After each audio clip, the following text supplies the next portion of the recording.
آج کل پاکستان کے اندر اور خاص طور پہ کراچی میں ڈینگی جیسی مہلک بیماریاں پھیلی ہوئی ہیں، تو اس کے لیے احادیث کے اندر دیتا ہوں تو ان کا اہتمام کریں۔ انشاءاللہ تمام مہلک بیماریوں سے، چاہے وہ روحانی ہوں یا جسمانی ہوں، انشاءاللہ حفاظت رہے گی۔ صبح مغرب کی نماز کے بعد تین مرتبہ اعوذ بکلمات اللہ التامات من شر ما خلق، یہ تین مرتبہ پڑھنا ہے فجر اور مغرب کی نماز کے بعد۔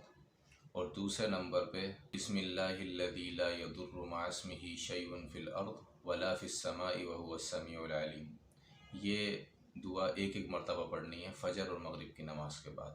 فجر اور مغرب کے نماز کے بعد ایک درود ہے، اللہم صلی علی سیدنا و مولانا محمد بعدد کل داء و دواء و بعدد کل علت و شفاء و بارک وسلم۔ یہ ساری چیزیں نیچے جو ہے وہ ویڈیو میں لکھی ہوں گی، آپ لوگ اس کو دیکھ کے یاد کر کے اپنے وظائف میں اس کو شامل کریں، صبح شام اس کا جو ہے وظیفہ کریں۔ انشاءاللہ تمام مہلک بیماریاں چاہے وہ جسمانی ہو یا روحانی ہو، ان سے انشاءاللہ حفاظت رہے گی۔